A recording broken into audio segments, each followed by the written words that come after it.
a obra que eu estou lendo dele é mais em relação ao Antigo Testamento, não ao Novo Testamento. Eu acho que tem uma que ele fala de Salomão e fala de Davi e Salomão. Ah, né? sim. Tem outra que ele fala de Jesus na casa do faraó, acho que uma coisa assim, né? A tradução, porque os livros são em inglês. Sim. Esse de Davi e Salomão eu li um capítulo, que eu até fiquei de produzir um vídeo sobre, que ele fala uma coisa que eu nunca tinha prestado atenção acerca de Tutmoses III, quando ele faz a campanha militar no território cananeu, né? Que ele vai a uma fortaleza que é Jerusalém, é a fortaleza do Monte Sião, e Ahmed Osman ele vai trabalhando a questão linguística de como que de fato Jerusalém era chamada, e ele depois pega o texto de Davi, que faz o mesmo movimento militar, aparentemente, que Tutmoses III. E aí ele associa a Tutmoses III. No caso, Jerusalém, ali, na época do Tutmoses, é Canaã, né? Pertencente ali a... era totalmente... Não tinha nada a ver ainda com as tribos judaítas, né? Vamos dizer assim, né? Sim. Mas é muito interessante porque ele é conhecedor também um pouco ali do hebraico, do árabe, né? Então isso abre a nossa mente, né? Nos dá uma elucidação. E apesar de haver uma distância, né, de temporal mesmo, né, de Tutmoses para Davi, Davi teria existido no final do século XI, início do século X. Né? Tutmoses III, eu não lembro agora de cabeça se é século XVI ou século XV, eu não lembro agora. É 16, o Tutmoses. É 16 antes da Era Comum. Aí eu ainda ficava com essa dúvida, né?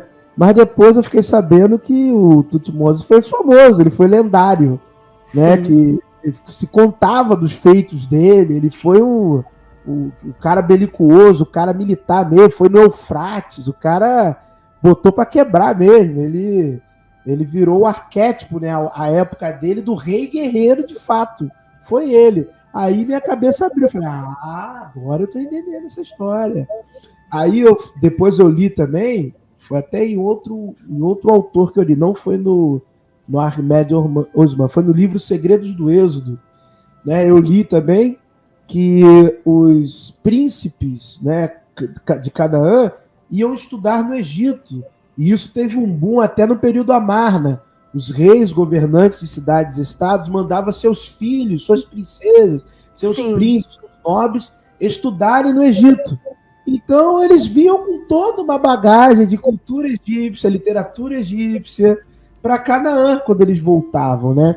E isso, no período Amarna, fica muito mais evidenciado, que são várias correspondências, várias tabuletas. Aí a minha mente começou a entender. As cartas de Amarna, né? Assim, tem ali entre os faraós do Egito e governantes de Canaã, né? Cidades de Canaã ali, vassalas do Egito, né?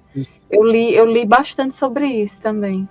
Isso, então para mim foi maravilhoso. Aí eu comecei a entender o domínio egípcio em Canaã, que durou praticamente 300 anos, né? Canaã era uma colônia do Egito. Não tem outra palavra a não ser essa. Era uma colônia. Tinha fortes egípcios em Canaã, né? As rotas comerciais tinham postos egípcios ali, oficiais egípcios da administração egípcia que fiscalizavam as remessas de grão, de vinho, de azeite. Os governantes ali de Canaã, eles costumavam pedir ajuda ao governo egípcio para protegê-los. Protegê-los. Né? Soldados, né? Isso, exatamente. E aí a gente vê claramente que é impossível ter existido um êxodo. A verdade é essa. O único êxodo possível é o esvaziamento de Amarna. É o único. Não há outro. Senão, não há outro êxodo possível, a não ser o êxodo da cidade de Amarna. Né? Não há como Josué ter feito campanha militar. Além de não ter evidências científicas, olhando só para o contexto judaíta e israelense, não há evidências de que Josué marchou em Canaã com um exército.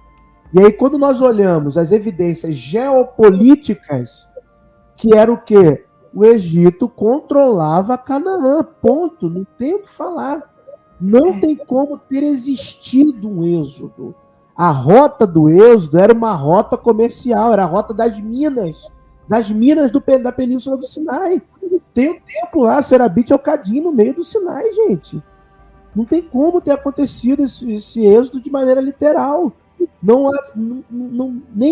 Mas foi Ramsés. Não foi ninguém. Foi não. Não foi nada. Não teve, isso não existiu. E isso também é uma das coisas que eu acho que é muita maldade com o público cristão. Eu vejo isso como uma maldade, porque não é dito isso. Não é falado sobre isso. Sobre o período Amarna, né? Sobre as incursões militares que vários faraós fizeram em Canaã. Vários faraós fizeram em Canaã. Por exemplo, Tutmose III teve um império. E Canaã fazia parte do seu império. Ou seja, que não teve êxodo. Não existiu esse êxodo. Esse êxodo literal, belicoso, militar, ele não existiu. Ainda tentaram mudar a data do êxodo, né? Jogar lá para 1200 e alguma coisa antes da Era Comum. Eu vi. Mas eles tentam um malabarismo, né? Assim, para poder encaixar e dar certo. Eu li isso num livro de um arqueólogo, de um teólogo americano cristão. E eu achei um absurdo. eu achei, assim, de uma insanidade inexplicável, de uma irresponsabilidade até, né? Uma irresponsabilidade muito grande. Né? Nós estamos falando de períodos históricos documentados. Não estamos falando de achados arqueológicos nebulosos. Tem muita documentação desses períodos históricos. Então não teve. Tem que falar a verdade. Não houve.